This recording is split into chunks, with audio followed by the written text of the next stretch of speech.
Muy bien, seguimos en la mira, estamos con Federico Comesaña. ¿Cómo estás, Gabriel? ¿Todo bien? Buenas noches a todos. Mino Manini me hizo acordar de su viejo tiempo y dije, uniforme. A partir de Todos- ahora, todos uniforme. iguales. A partir de ahora, uniforme.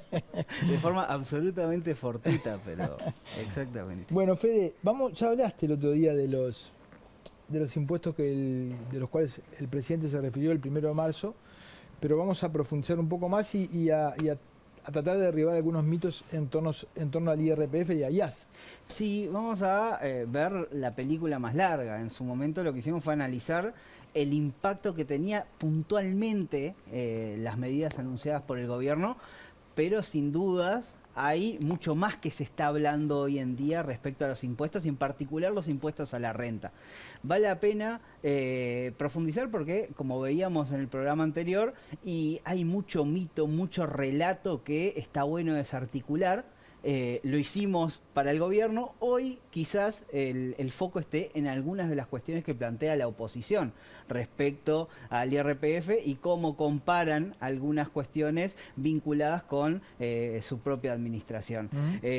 Con esa lógica, hagamos un repaso de lo que veíamos sobre las medidas puntuales como punto de partida, y después sí vayamos a la historia del impuesto. Bien. Si vemos una gráfica que repetimos respecto al programa anterior, nos permitía ver cuál era el impacto en plata de los distintos sueldos. Lo que tenemos en el eje horizontal es la cantidad de dinero que gana una persona por concepto de salario, de renta al trabajo, en términos líquidos. Es decir, que lo que veíamos de beneficio, que es lo que está en el eje vertical, lo que va a recibir adicional a partir de las medidas anunciadas por el gobierno, tiene efecto nada más para salarios líquidos de entre 40 y 62 mil pesos. Esto es el grueso del beneficio. Después hay beneficios adicionales cuando empezamos a agregar alguna característica particular. Si tiene hijos a cargo,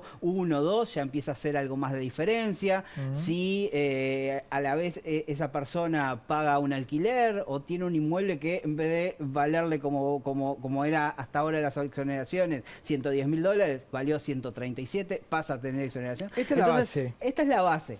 Y en la base aparece un beneficio para un conjunto de la población acotado, los que ganan entre 40 y 62 mil pesos líquidos, y de una proporción que es relativamente baja. Estamos hablando que en el mejor de los casos ese trabajador va a percibir 670 pesos más, y que representa el 1,1% de su ingresos. Ningún trabajador va a tener un beneficio mayor a 1,1. Entonces lo que decíamos es un beneficio muy acotado, tanto en el universo de quienes lo van a recibir como en el monto o la incidencia que va a tener sobre su ingreso final. Bueno, el gobierno, de alguna manera, con toda esa expectativa generada en torno a estas medidas, lo que buscaba era amplificar el impacto a nivel comunicacional que podía llegar a tener esta medida. En definitiva, lo que había era un relato desde el propio gobierno diciendo, bueno, estamos cumpliendo con un compromiso a partir de esta medida. Lo que vamos a ver ahora es que del otro lado también hay ciertos relatos, y está bueno desarticularlos y ver efectivamente cuál fue el impacto y cuál es el impacto que tiene el IRPF y cuál es la historia que tiene para contarnos este impuesto cuando lo analizamos intertemporalmente. Es decir, vamos a agarrar algunos salarios, en particular vistos de forma nominal, vamos a agarrar 5 salarios y vamos a trazarle toda la historia de lo que pagaron de IRPF desde el año 2007, incluso nos vamos a ir a 2006, ver cuánto pagaban de IRP, que era el impuesto anterior y que sustituye el IRPF, y vamos a ver quién ganó, quién perdió y qué periodos hubo de bajas y subas de impuestos y a quiénes benefició y a quiénes no. Sí, no. Entonces, vayamos con la gráfica principal, que no te asustes, Gabriel, vamos a ir explicándola de a poco y haciendo zoom en distintas partes para que podamos analizarla en detalles, pero como decíamos, teníamos 5 salarios, acá los dividí en colores, los que están por encima igual o mayor a 100 mil pesos actuales y los que están por debajo de los 100 mil pesos actuales. Tomé valores nominales y estamos hablando de que es el mismo salario ajustado por inflación. Es decir, no estoy viendo el salario de 80, 100 mil pesos del año 2006, sino el equivalente a un salario de hoy de 80, 60 mil pesos, que mantenga el poder de compra que tiene hoy un salario de esas características. Y ahí le trazamos la historia. Vayamos primero a analizar los salarios más altos. ¿Qué pasó con los salarios más altos? Los de 100.000 para arriba. Y ahí nos quedamos solo con eso para empezar una historia que tienen mucho en común estos tres salarios en cuanto a esa evolución. Arrancan año 2006 pagando un 6%, que es, como estaba estipulado, el impuesto a las rentas personales, el IRP, que era de un 6% en todos los casos. Acá, a cualquiera de estos tres, el IRPF los perjudicó. Pasaron a pagar un porcentaje mayor de su ingreso por concepto de impuesto a la renta. En el caso de los salarios más altos, los que hoy serían el equivalente a 300 mil pesos, pasaron a pagar un 15%, más de un 15%. Es decir, fue ese, ¿no? Saltó de forma significativa el impacto de este impuesto. 12% en el caso del de 150 mil, 8% en el caso de 100 mil. Pero tenemos un impacto significativo de esa reforma. Luego en el tiempo, bueno, hubo un pequeño ajuste a la baja, ya en el primer año del IRPF, ahí se ajustaron un poco las franjas y demás, y eso permitió bajar, pero vemos que, dado la magnitud del aumento inicial, no fue tan significativo para ellos. Un siguiente ajuste al alza fue acá, año 2012, también prácticamente un punto en cada una de estas franjas, y después hubo un aumento más significativo todavía acá. ¿Cuándo fue eso, Fede? Esto es año 2017, el ajuste que hace el equipo económico liderado por Astori, cuando las finanzas públicas empiezan a complicarse, y establece un aumento vía franjas, pero sobre todo vía deducciones, que afecta sobre todo a los salarios más altos. ¿Fue aquel que le pusieron, en lugar de ajuste fiscal, le pusieron otro nombre? Sí, consolidación fiscal, toda esa discusión, sí. Un anuncio donde el gobierno hacía hincapié en que el impacto de la suba de IRPF la iban a pagar los salarios más altos. Claramente son salarios que sí, salta también de forma significativa, de casi 16% salta a 20% salarios de más de 300 mil pesos, de 11 a 14 los de 150, de 8 a 9% los de 100. Es decir, paga más de lo que venía pagando el que gana más. Esa consigna del gobierno se cumple. Vamos a ver que este ajuste no se ve en salarios más bajos que estos, pero sí fue una suba significativa que afectó a los mayores contribuyentes de este impuesto. Siempre recuerdo que Astori decía como algo positivo, el IRPF lo paga solamente el 20% de la población, como una cosa positiva, y lo que nos estaba diciendo a todos era que el 80% ganaba unos sueldos miserables, ¿no? Exactamente, y eso se mantiene a lo largo del tiempo. Luego vemos que prácticamente estas franjas no varían a lo largo del tiempo, y lo que vemos como una línea punteada sobre el final es qué pasa luego de los ajustes que anunció este gobierno. Es decir, a estos salarios, que son los afectados por las sucesivas modificaciones del impuesto y los aumentos que realizó el gobierno anterior, este gobierno no los toca.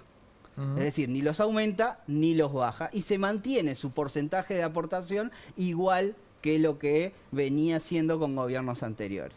Ahora volvemos a la gráfica general, nos quedamos con los salarios más bajos, 60, 80 mil pesos, no son los salarios más bajos, son los más bajos que pagan IRPF, y hacemos un poquito de zoom para que se vea mejor y les analizamos los porcentajes y su evolución. El de 80.000 de hoy prácticamente no se vio afectado por el cambio entre IRP e IRPF, quedó prácticamente igual. El que sí se vio afectado por el cambio fueron los de 60.000, pero no subieron, sino que bajaron. Se cumple aquello que decía el gobierno, bueno, los que ganan menos de tanto van a verse beneficiados, los que ganan más de tanto se van a ver perjudicados. Y a lo largo del tiempo tuvieron un primer ajuste que veíamos en los sueldos más altos, que no era significativo. Acá sí, en el primer año de implementación del impuesto, los dos vuelven a bajar como porcentaje de su...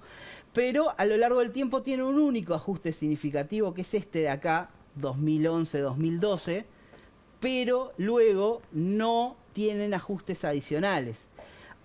El aumento, esto de que habla, que vamos a profundizar ahora, que es lo que decía el gobierno, lo que dice hoy la oposición, de esto de los cambios de la paramétrica, de cómo se calcula la base de prestación y contribución, eso hizo que tuvieran un leve aumento acá de 2020 a 2022, que ya en 2023 se desanda parcialmente, y luego con las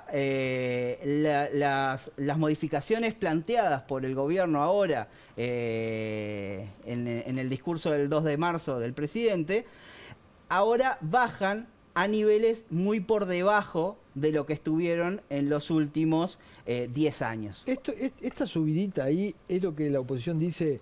¿Están sacándote lo que te habían puesto? Te están devolviendo lo que te sacaron. Es esta suba que ves ahí. O sea, de un 53, de un 5,3 a un 5,7, en el caso de los que ganan 80.000 pesos, que ya se desandó. No seas malo, tampoco es que te habían puesto tanto. Ya se desanduvo parcialmente en este año, automáticamente, por la forma de cálculo, y que para el año que viene, ya con plena vigencia de los cambios que plantea el Ejecutivo, van a quedar muy por debajo. Entonces, van a quedar muy por debajo de lo que estuvieron en los últimos 12 años estas franjas. O sea que acá tenemos varias cosas para decir. En primer lugar... ¿Y por qué economistas de la oposición, que son re capos, dicen lo que dicen? Y yo creo que tiene mucho que ver con esto que comentábamos del gobierno. El gobierno legitima mediante un relato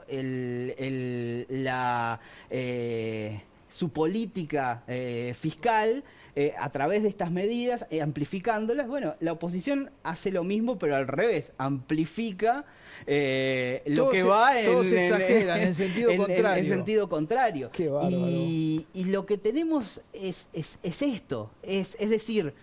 Están todos yendo más o menos en la misma dirección. Fíjate que los que se perjudicaron con los aumentos de impuestos de los gobiernos del frente, con los gobiernos de la coalición, no son los que se benefician. Los que se benefician con los gobiernos de la coalición son los mismos que se beneficiaron con los ajustes que hizo el entonces gobierno del Frente Amplio. Acá tenemos un sistema político que va más o menos en la misma dirección, en un área donde hoy se están dando como adentro de un gorro.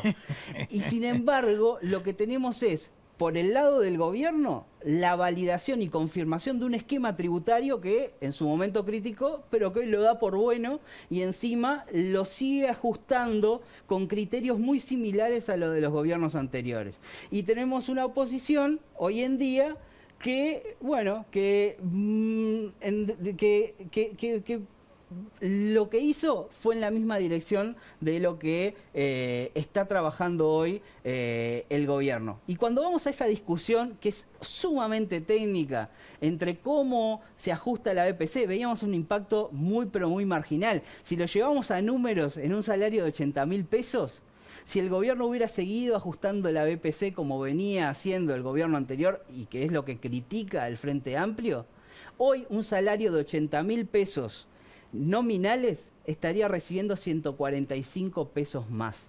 Es decir, el gobierno se saca cartel por darle 670 pesos más, lo cual parece exagerado. La oposición le reprocha al gobierno por no darle 145 pesos más, lo cual también es exagerado. Más allá de que una cosa sea 4 veces la otra, ninguna de las dos tiene su fundamento a nivel microeconómico. Ahora, cuando vemos en el punto, el de la BPC, tenemos, si vamos a la ley lo que dice es la base de prestación y contribuciones, que es lo que define las distintas franjas del impuesto, tanto del IRPF como del IAS, se ajustan o por salarios o por inflación. Y eso la ley le da al Poder Ejecutivo la posibilidad de elegir el indicador, y encima lo que dice es, y bueno, puede elegir o hacerlo por inflación o por índice medio de salarios, más o menos un 20%. Y dice, y esto atendiendo a la situación fiscal del momento. Entonces, vamos a ver, acá lo que hicimos fue plantear cuáles son el mínimo y el máximo de ajuste que permite la ley para cada año y vamos a ver cuál fue la decisión que tomó cada gobierno en cada momento. Y es esta línea roja de acá. Entonces, acá ves un cambio o una continuidad. Total continuidad. Total continuidad en el sentido de que acá tenemos el cambio de gobierno. Saquemos este último año que es muy particular, 2013, pero acá vemos prácticamente lo mismo. ¿Y qué es? Que los gobiernos ajustaron la BPC siempre en el mínimo que tenían permitido, prácticamente cerca del mínimo. Cuando el salario subía más que la inflación, ajustaban por inflación. Ahora que el salario subió, la inflación subió más que el salario, ajustaron por salario, pero en definitiva el espíritu fue el mismo.